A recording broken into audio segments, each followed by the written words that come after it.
Your August 30th edition of AM Sports Live is now on the air.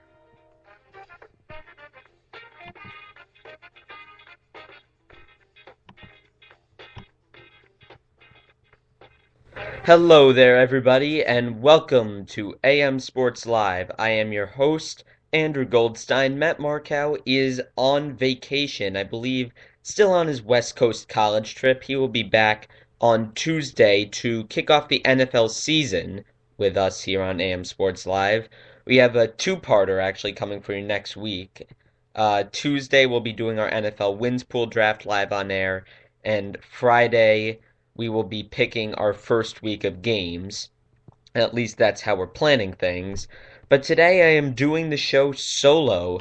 I was going to try and get Jeremy Treatman, who some of you, especially from the SBCLA camp, might know as the founder of Sports Broadcasting Camps and the founder of Scholastic Play-by-Play Classics, but there were some conflicting schedules, and he's a very busy guy, and it couldn't be done, but we hope to have him on for a future show. So, today it's going to be a whole lot of Andrew Goldstein. So, if you're into that, if you like that, then keep listening. And if you don't, well, you know, I'm only a little bit mad at you. So, I guess just come back on Tuesday when Markow's here. But I'm going to assume that you still want to listen to the wise sayings and knowledge related here on AM Sports Live. And I'm going to assume that you don't mind just having one host for the day. So, with that, let's dive right into the sports world. Actually, before we do that, I need to plug our Facebook, Twitter, and Gmail as usual. You can like us on Facebook at AM Sports Live, follow us on Twitter at AM Sports Live 1, and email any questions you might have to amsportslive@gmail.com. And if you want to communicate with me during the show, what you could do is you could click the thought bubble next to the tab you're listening on, type whatever you want in there, and I will see it. So, now it's time to dive into the world of sports. The NFL had the biggest win, dodged the biggest bullet in its history yesterday. Not just in the last 5 or 10 years, not just related to the concussion issue, in its history. Yesterday will be remembered, August 29th, 2013, will be remembered as the day the NFL averted disaster. A $765 million settlement was reached rather, in the concussion suit known as Easterling versus the NFL. Ray Easterling being the former safety that first brought the class action suit against the National Football League. It was actually a very tragic story. Easterling committed suicide at the age of 62, I believe around a year ago. I will fact check that. But over 4,000 former players were suing the NFL for medical compensation due to injuries sustained on the field that they claim the NFL did not did not inform them of the risks that these injuries might happen, and if and when they didn't provide adequate support financially for the players to pay for their medical bills. They claim that it was the team's responsibility and the responsibility of the players' union to do that, not the league's. I feel like the NFL got off so unbelievably easily in this instance that it's unbelievable. Forbes, Business Week, The Sporting News, they all predicted that this settlement could be $2 billion or over. Some said $5 billion. I even read one estimate of $10 billion. For this settlement to just encompass $765 million, it'll actually probably be closer to $1 billion once legal fees are added, because the NFL is going to get stuck with those too. But still, $1 billion is just a drop in the bucket for the NFL. It's being paid over 20 years. Half of it has to be paid over the next 3. But just to put that in context, the NFL's current Monday Night Football contract for 1 year pays them, I believe, just over $1 billion for 16 games, 16 primetime Monday night games. They earn more per year than this entire concussion suit that involved over 4,000 former players will cost them. It's absolutely unbelievable. I mean, I get why the players would want to take this. They're they're going to get immediate relief. The money's going to start being paid out in short order. I believe uh, I think that the first payments come out in about 6 months. The clerical stuff has to be sorted through before the payments can begin. They've actually spent 3 or 4 million just to notify all the different players of what they're entitled to and communicate the decision effectively to them. But besides the quick payment of the first 500 million or so dollars, the rest doesn't have to be paid out until uh hold on, 20 years, 2033. 2033, that's $500 million, $400 million, considering whether they have to pay the legal fees immediately or not, but that's a significant amount of the settlement that doesn't even have to be paid in the next 3 years. It can be paid from the time period between 2016 and 2033. And considering that the NFL earns about $7 billion per year currently and wants to get and has a goal, I should say, to get that number up to as much as $25 billion a year by 2027. Put it to you this way, the NFL is not going to miss the $700 million if it means averting such a negative situation, such a negative PR suit. And we've seen the NFL kind of operate with callous indifference towards a number of different parties. You saw the NFL and the owners win the lockout that happened after the 2011 season, or after the 2010 season, 2011 off season. You saw the NFL kind of blatantly lowball its referees last year, and that didn't change until Seattle Green Bay in week 3. But this is kind of all indicative of a league that just feels like it can win anything, feels like it can get away with anything. And, when you're making $7 billion a year in profit, why not? It feels like you can. Money talks. But concussions, concussions were the one issue where the NFL couldn't win. There was no way to justify it, there was no way to put it in a positive light, and even moreover, there was no way to make the NFL look like the good guys in this situation. And with the lockout, you had millionaires versus billionaires. I'm pretty sure that nobody really felt like they were rooting for one side or the other.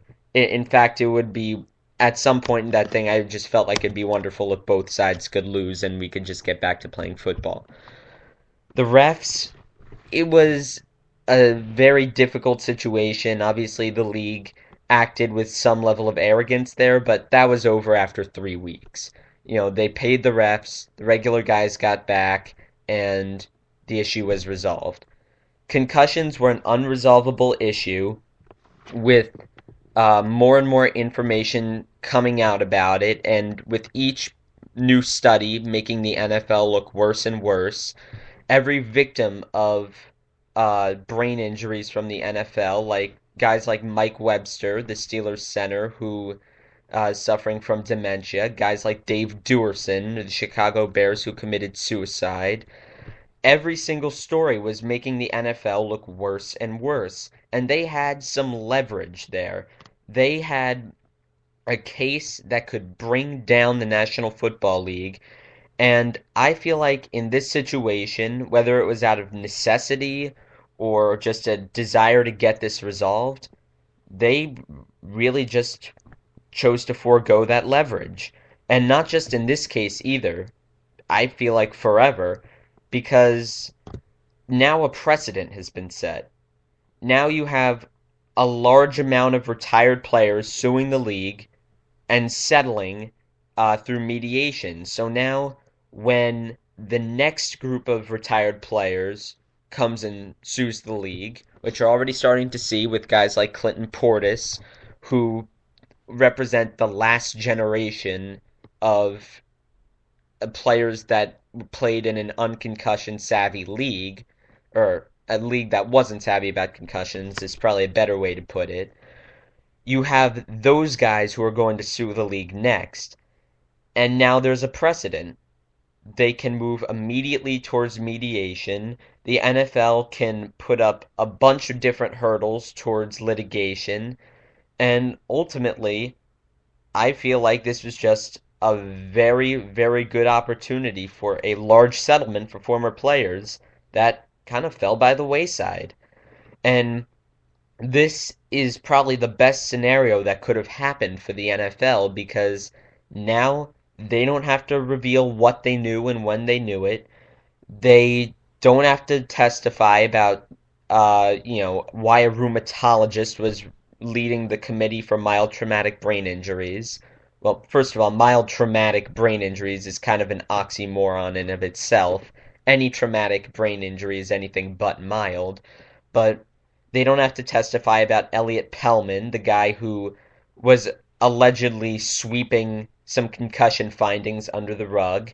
They don't have to deal with guys like former Packers fullback Gary Knafuk, who said things like the NFL is quote unquote just waiting for its former players to die so they won't have to pay them any settlement money. The NFL no longer has to deal with that. This deal was settled by lawyers, arbitrators, mediators, people who look at the facts and then decide. It wasn't decided in front of a jury where the player's strongest case, which would be sympathy, appeal to human decency, etc., could really be allowed to affect people. There are no TV cameras. It was settled behind closed doors. It played out just like the NFL wanted it to play out. This is probably the best thing that could have happened to them. They had a lot of money and not a lot of PR surrounding this issue, not a lot of good PR. So the solution for them would be to steer the solution towards a resource that they had a lot of money. And that's what happened. I definitely get why it happened. I get that a litigation process could take over a decade. There were some estimates by people like Forbes and Grantland.com football columnist Bill Barnwell that the trial, if such a trial were to happen, wouldn't even start until 2018. So I could definitely understand why players would want to get care immediately. And ultimately, I feel like this is an issue that it might be present in the short term, but I feel like in the long term, it's going to die out. You're going to have numbers of players or uh, fewer numbers of players with less traumatic brain injuries today because of the new strict concussion standards and the play with your head up campaign that the NFL is starting. You had even guys who played in the 70s and 80s are getting medical treatment that are making symptoms of Alzheimer's and dementia and CTE, chronic traumatic encephalopathy, which is what was found in Junior Seau and Dave Duerson after their suicides. You have people getting treatment for that that's making it better. A prime example is Bernie Kosar, the former quarterback for the Cleveland Browns, went to Miami University, played for the Hurricanes, was engaged in that epic quarterback battle with Boston College and Doug Flutie in the Hail Mary game and all that. He says that he's received some medical treatment, a new kind of experimental procedure that has really alleviated a lot of his symptoms. And you have people working to make the field safer. In fact, I was reading about a company I believe that Tony Saragusa was investing in that had this machine that would strip out the rubber infill on the field because over time that infill gets hard and it's like every time you hit the turf, it's a collision because those pellets have become hardened over the years. So they're developing this new machine that would strip out the infill and replace it, or kind of take some of the uh, grime and dust and other materials that have really toughened it up over the years off in order to make for a softer field. So ultimately, I don't feel like concussions are going to destroy the game of football anymore. Last year, or like 6 or 7 months ago, Bernard Pollard, the Baltimore Ravens, well, then of the Baltimore Ravens, now the Tennessee Titans, said something about how he didn't expect the NFL to survive another 30 or 40 years, that he didn't think it would be around for the next generation. I feel like it will, and I feel like this settlement had a lot to do with it. Because this settlement, well, put it to you this way. What would happen if the NFL didn't settle? Well, the NFL would go to litigation. It would have to reveal what it knew, when it knew it. There'd be TV cameras filming it all over the place. There'd be the discovery portion of the case where they'd be allowed to go through league files and find out if they're still concealing anything. And, if it builds to a critical mass, the insurance companies aren't going to want to back the NFL anymore because of the liability cost. And if you don't have the insurance companies backing football, quite literally one of the most dangerous professions I could think of, then, well, what do you have? That was really, I thought, the only thing that could have really destroyed football. And if there's another wave of lawsuits, if there's another big class action suit against the NFL, I feel like that could potentially do it too. But if that one doesn't do it, then I feel like football has escaped the concussion issue. I really think it has. And, I'm not demonizing the NFL here. I'm glad that they're finally dealing with this. I'm glad that they put up some money to compensate the former players, and I'm still going to continue to watch football, but I have to really feel for all those former players who are suffering from all these different brain injuries, and I can just tell you that I wouldn't want to put myself through it. So when I'm watching football from now on, I'm definitely going to be thinking more and more about what's going to be happening to those players 5, 10 years after they retire. So it's definitely just something to think about.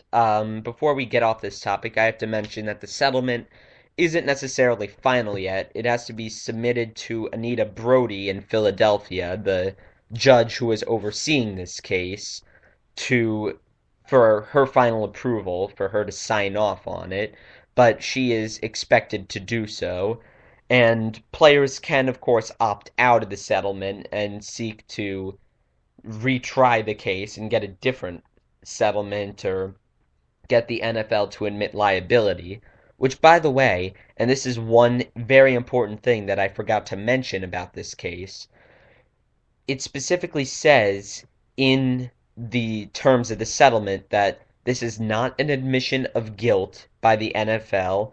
The NFL does not assume liability, and this is also not an admission of the plaintiffs that there were deficiencies in their case. This is simply, uh, kind of a white piece. Nobody concedes defeat, and here's your money. That's essentially what it is, which is another huge win for the NFL because if this settlement forced the NFL to say, yes, we're liable for this, then that brings into play all kinds of insurance loopholes that could cost the NFL billions and billions of dollars more. I mean, if you look at where the NFL is today, they settled the biggest concussion suit facing them. They have labor peace with the players until 2021, I believe. Or if it's not 2021, then 2022. Peace with the referees until 2022 or 2023. They might add a team in LA. They're looking to add a team in London. I don't know if they're going to be successful, but they're definitely looking into it. They have television contracts up for renegotiation soon. They are turning into one of the most profitable businesses on the planet. If they were having any trouble getting people to buy into NFL teams, if they were having any trouble getting billionaires to line up to someday purchase an NFL team because they were worried about the concussion issue, well, there you go. That concussion issue has been drastically alleviated yesterday. And if you look at what the owners have to pay, not for these next 3 years, but over the next 17 years, half of 675 million, assuming that they don't have to pay the legal fees, which they might, but half of 675 million is about 337 million, I'm going to say, 337,500,000 dollars divided by 17 divided by 32, that's not a lot of money. And if you brought that proposal to each prospective owner and said, all right, over 17 years, this is what you're going to have to pay. And if you pay this, then you won't have to deal with the concussion issue for the rest of your ownership. I think every single owner or prospective owner in the league would say yes to that. So this was a huge win for the NFL, and we'll have to see if there are any more suits upcoming in the future, but, you know, that's it. It ended so suddenly, and I'm kind of in shock about it. This was a huge, huge win for the NFL, and also a win for the players, too. They could have gotten some more money for it.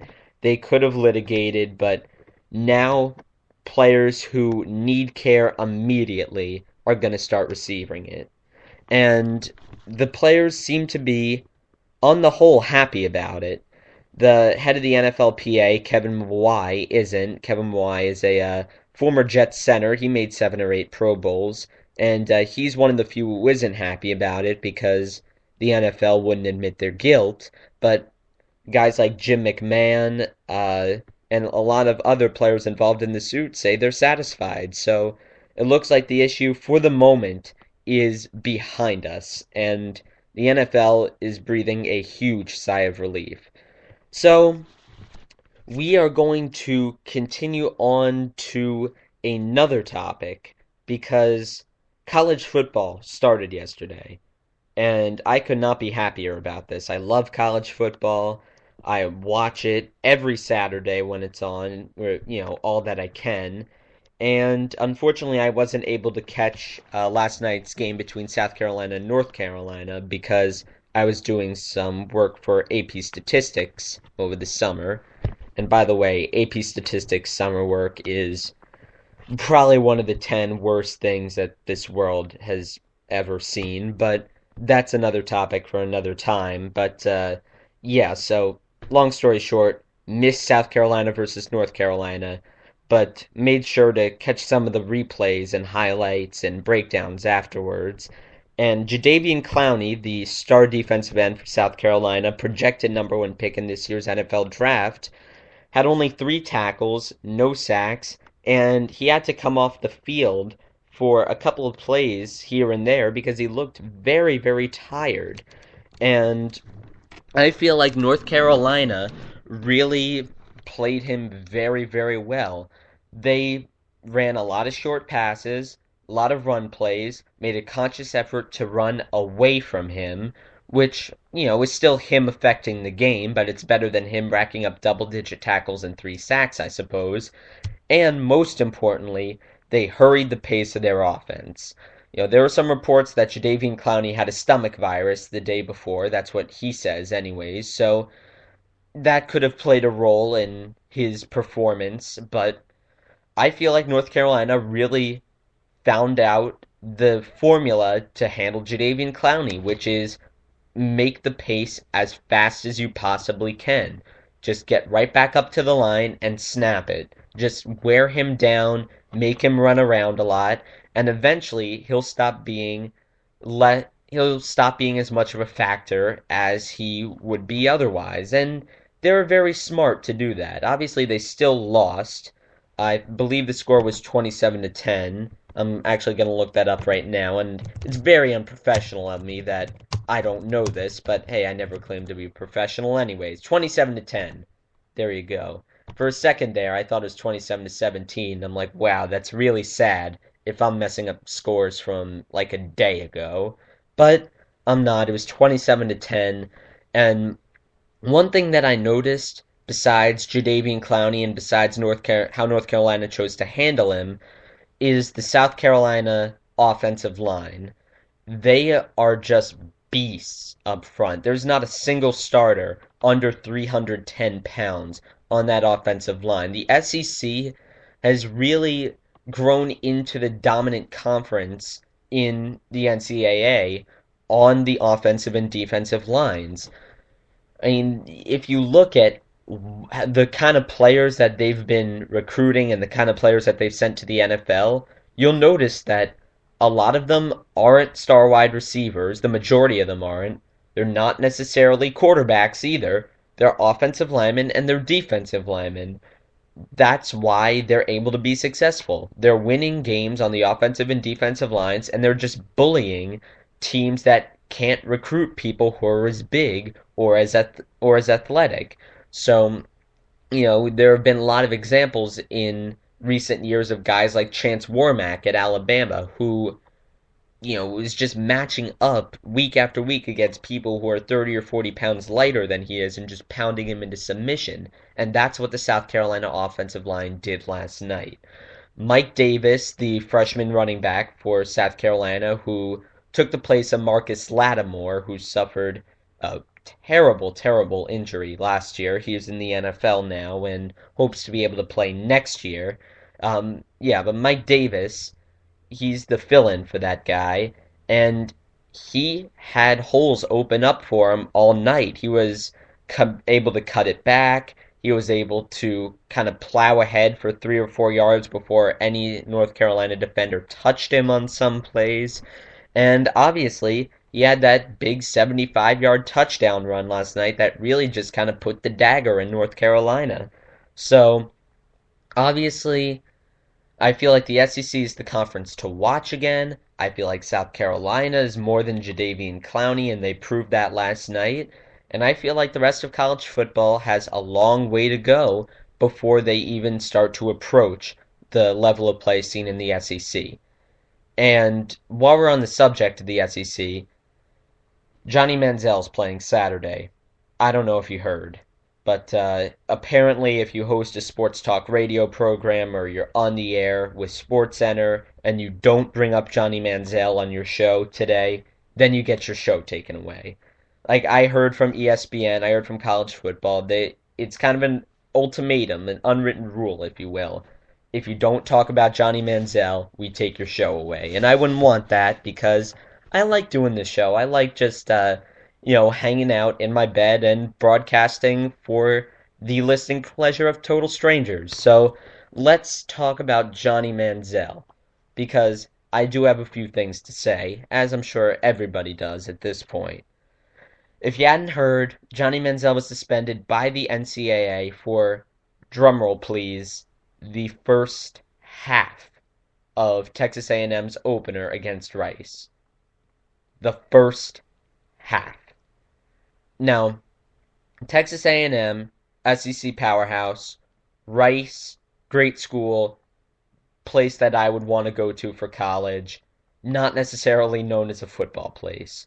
It's kind of the patsy that every team schedules on their first week of the college football regular season. So Johnny Manziel, even if he were able to start the first half, would have sat out for the second half of that game anyways, assuming that Texas A&M had a big lead. And let's be honest, it's Rice, so odds are they'll be up by a few touchdowns at least by halftime. So the only difference now is instead of playing the first half and sitting out the second, Johnny Manziel is sitting out the first half and playing the second. And I feel like this was a face-saving move by the NCAA. Once the fallout about how Johnny Manziel allegedly signed autographs started to percolate in public, you had guys like Jay Billis go on Twitter and point out that the NCAA was selling Manziel jerseys for profit, selling Jadeveon Clowney jerseys for profit. You had people making money off of Johnny Manziel. You had Texas A&M making a lot of money. You had the people that were selling the autographs making a lot of money off Johnny Manziel. Basically, everybody but Johnny Manziel was making money off Johnny Manziel. And unlike other players that were busted for things like this, Johnny Manziel is the most popular player in the country. He's outspoken. There's a media circus surrounding him at all times.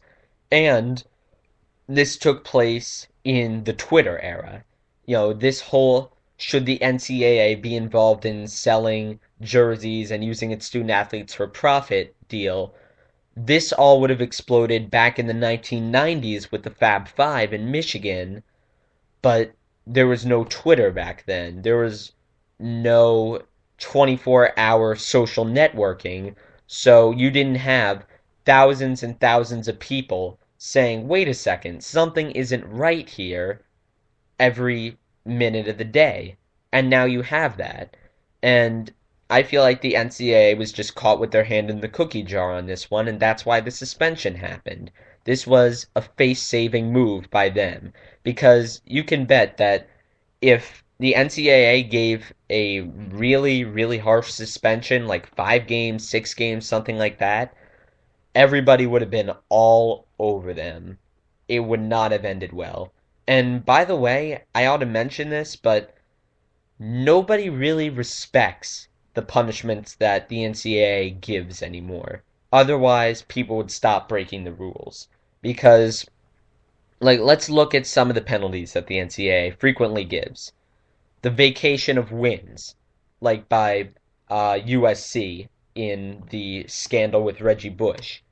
Nobody's gonna actually treat the wins like they're vacated. ESPN doesn't put USC 0-12 that year. They put USC 10-1, Rose Bowl champions, or lost the Rose Bowl to Texas. Nobody really treats it like it's stricken from the record books. So trying to rewrite history doesn't work. Now let's look at the Justin Blackmon suspension. As you know, 3 or 4 years ago, Justin Blackmon lied about possibly receiving some improper benefits or possibly visiting Deion Sanders' house. So the NCAA went ahead and suspended him for 5 or 6 games. Didn't affect his draft stock one bit. So, suspensions, at least for NFL players, or NFL caliber players, they're not that effective either. Ultimately, the one real punishment that everybody's afraid to invoke and that the NCAA really has the authority to give is the death penalty. It was only given once to SMU in 1985, 1986, and it ruined them for so long, 20, 25 years. It ruined their whole conference permanently. It just did so much that the NCAA is unwilling to give it. So now the NCAA is left with no punishments that can effectively deter guys like Johnny Manziel from trying to get money by signing autographs. No real punishments that could deter guys like, the University of Miami or organizations like the University of Miami from trying to recruit players using improper benefits. Just nobody's afraid of the NCAA anymore. It's a dinosaur, and I believe Rick Riley said it best on one of his columns. It was probably the only time Rick Riley said something best. He said that the NCAA is trying to shoot the mice while it's letting the elephants walk all over them. And I agree with that. And I'm just really not a fan of the NCAA. I'm sure that nobody is at this point. And the Johnny Manziel suspension, or lack thereof, at least, of a substantial suspension, just proves how little power they have and how little respect they wield. To kind of go through this whole Johnny Manziel circus, this whole big investigation, and for the NCAA to just essentially do the do the punishment version of just kind of throwing its hands up in the air and saying, ah, what the hell? Nobody really respects us anyways. That's what the half a game suspension was. It was laughable, but they had to do it. So I expect that we're not going to hear too much about Johnny Manziel's off the field exploits, at least over the next couple of months, because football is back. He's got to get back into a schedule. The coach will be keeping a close eye on him, etc., etc. And we have to wait and see until next season to see how it will affect his draft stock. So, now that we've gotten the college stuff done and I mentioned draft stock, that's a pretty nice segue back into the pros. Among the concussion settlements and the long term problems facing the NFL, football actually happened yesterday. Granted, meaningless preseason happened yesterday, but you know what? It's still football. And the Jets have found their guy. I love it. I know they're not going to start him, but Matt Sims. I've already fallen in love with Matt Sims. I've started Twitter hashtag free Matt Sims if you want to go and retweet that on Twitter to hopefully pressure the Jets into starting this guy. So hopefully my 10 Twitter followers can go and spread the word about the hashtag free Matt Sims movement. But I know it's preseason. I know he's playing against second teamers and with second teamers, but put it to you this way. For almost every single passing attempt over the last 5 or 6 seasons for the Jets, I've kind of had a look of horror on my face. I in no way felt confident as the ball was sailing through the air that something good was going to happen. I just didn't think it was going to. I would already brace myself. Oh no, this one was going to be an interception. This one, I see the defender coming around from around the tackle. He's going to cause a fumble. I've just always expected the worst from Jets quarterbacks, and rightfully so because they've always given me the worst. But now we have Matt Sims. He's confident. He's has incredible arm strength. I mean, he was just really zipping balls in there. And he did the best he could despite having a semi-decrepit offensive line in front of him. And I really don't get why the Jets won't at least give him a shot. Here's my argument. Yes, I know it's the preseason. Yes, I know I shouldn't be getting this excited, but you're going nowhere anyways. You're going to be at best 7-9 this year and 2 or 3 games out of the playoffs. This guy really showed up in preseason. He played well. Why not at least see what you might have with him? You've already gotten a glimpse into his upside. You didn't think he had any, and now we know that's not true, so why not at least give him a shot when you're down 28-3 against the Patriots in week 2? See if he can do something. Because if he can, then that's a big part of your problems going forward solved. And if you continue to delude yourself that Mark Sanchez is the guy or that Geno Smith can be the guy, I mean, for Christ's sakes, he threw 3 interceptions and ran out the back of his own end zone in a preseason game, then you're not making any progress. And that's not a thing you want to do in the National Football League, not make progress. You should always have some kind of tangible goal in mind. And I feel like the three quarterbacks that the Jets could start represent 3 different goals. You can either start Matt Sims and try to win as much as possible this season. You could either start Mark Sanchez and bottom out, or you could start Geno Smith and do neither. Those are the options available to the Jets. And I don't know. I'm probably being irrational right now, but I just like the guy.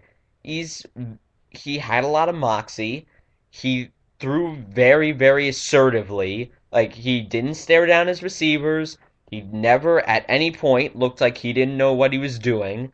And if you watched any number of Jets games over the past few years, you know that Mark Sanchez had that face like, I have no idea what's going on right now. Can somebody please help me out here? Just that kind of lost look on his face after he throws an interception. I didn't see that at all from Matt Sims. Overall, I think he did a fantastic job, and I think that he deserves to be rewarded for it with, if not a starting job, then at least a roster spot. It would be ridiculous, I feel, if the Jets cut him. So that's how I feel about Matt Sims. Other big news, Robert Griffin III, the Washington Redskins, cleared to play for week one against the Philadelphia Eagles. And I've heard nothing but positive things about RG3's rehab. He's still in very good spirits, joking with the media about how he wanted to play in the preseason.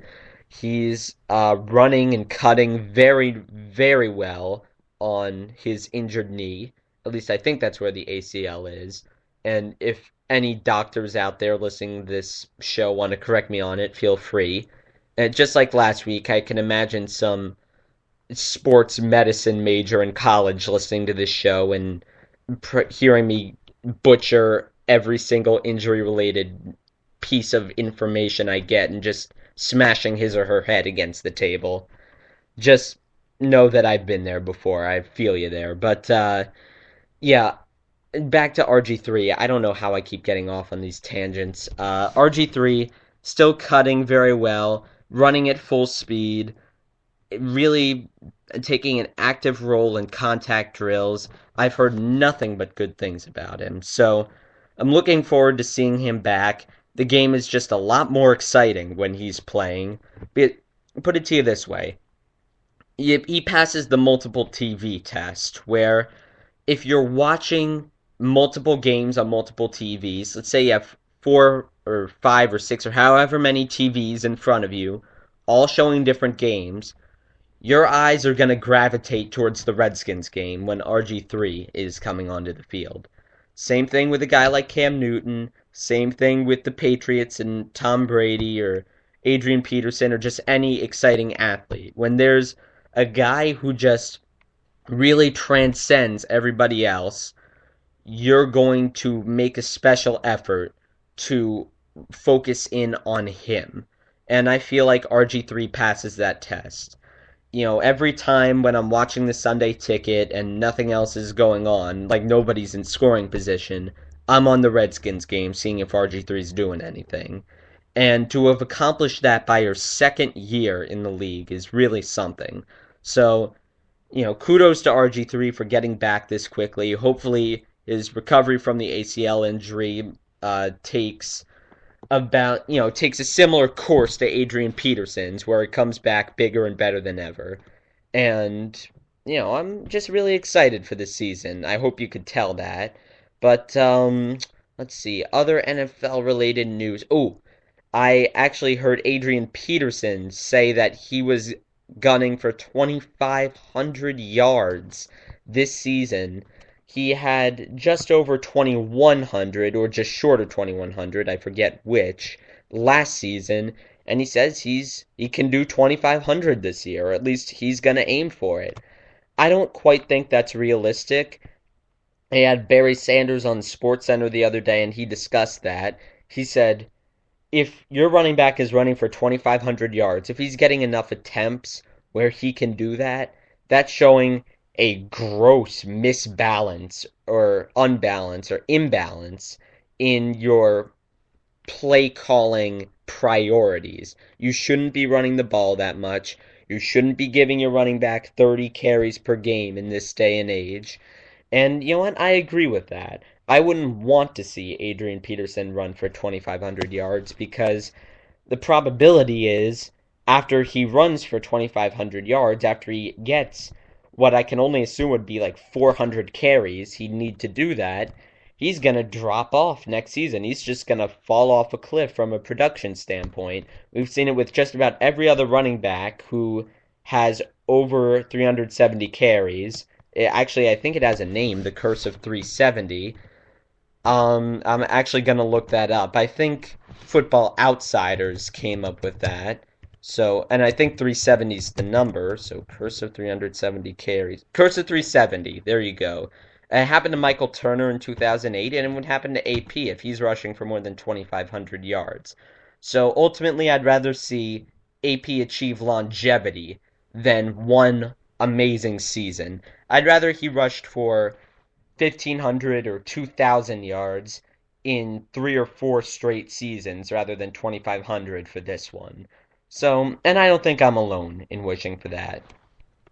And our final item that I want to cover on today's show, Madden 25 came out, which by the way is an unconscionably stupid name. It's Madden 14, not Madden 25.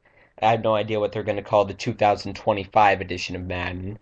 I have not gotten Madden yet, nor do I plan to, because I don't know, it just feels like with sports games, Madden especially, if you get them on a year-to-year basis, it just seems like a roster update. That's really all it is. And I feel like if I'm paying more than $60, there should be, or not more than $60, thankfully, just $60 more if you want the collector's edition or the one with a Joe Montana autographed football card or whatever comes in Madden these days if you order the collector's edition. But if I'm paying $60, I want a much improved physics engine. I want the most realistic My Player mode to date. I want major improvements year after year after year. And I don't think that Madden necessarily brings that to the table every year. And I think that it's unrealistic to expect them to bring that to the table every year.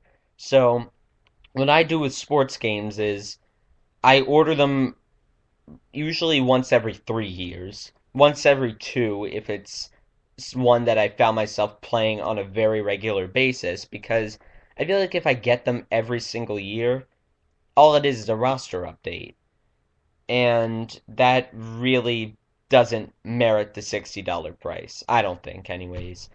So that is about all I wanted to talk about on this particular episode of AM Sports Live. Nobody else around to appear as a guest co-host today. Like I said, I tried to get Jeremy Treatman, but his schedule was a little bit off with mine today. It wasn't quite simpatico, and I feel like a complete tool using the word simpatico. But yeah, hopefully we'll have him on in a future episode of AM Sports Live. Next week we'll have Markow making his long-awaited return to the air as he gets back from the West Coast. At least I think that's where he is. He might be on another East Coast college trip. I really don't know. But we are going to have NFL kickoff week, so that means Ray Caglianone, the person who's hosted the last two shows with me, and Liam Hellstrom, our first guest on our most popular episode ever, will come back and do the NFL wins pool with me, and we'll start picking some of the games. So that's going to be a lot of fun. We're going to hopefully try to keep expanding the AM Sports Live, what we have to offer, new segments, stuff like that. We're just going to try to expand it as much as we possibly can. We have a guy working on a theme song now. We're trying to come up with new segment ideas. We're trying to just find ways that we can be unique from everybody else. And, we might not always succeed. We might have shows like this one where I'm rambling for 50 or 55 minutes, just semi-incoherently, but at least I hope you enjoyed it. But yeah, we'll have shows like this one where there's just things going on and we have to have one host or we have to stagnate our progress a little bit, but you'll never get uncommitted people listening to this show. You'll always get people who prepare beforehand, people who are constantly working to try to improve the product that they're putting out, and who are constantly working to reach as many people as they can. So, with that said, if you enjoyed this show, the best thing that you could do for us is to just tell other people, hey, this show is pretty good. Come check it out. Come listen to it. You can also get involved with us on Facebook and Twitter and all the rest of it. And in return, we will produce a hopefully satisfying, engaging, and enjoyable product. So let me see, is there anything else I have left to plug? Now that I think about it, no. Just one last reminder to like us on Facebook, follow us on Twitter at AM Sports Live 1, and Gmail any questions to amsportslive@gmail.com. Oh, one more thing. We have a YouTube channel. We have an national sports YouTube channel. So if you want to listen to them on YouTube instead of Spreaker, you could go on there and knock yourself out. So, we have nothing left to discuss, and we will see you back here next week. We are just checking now, I believe 6 days, this one not included, from the kickoff to the NFL season, and we are one day from our first college football Saturday. Exciting stuff going on in the world of sports, and we will make sure to catch you up on all of it with our own unique and hilarious insights and wisdom on AM Sports Live, but we're going to do that next Tuesday. For now, thank you for listening, and your August 30th edition of AM Sports Live is now off the air.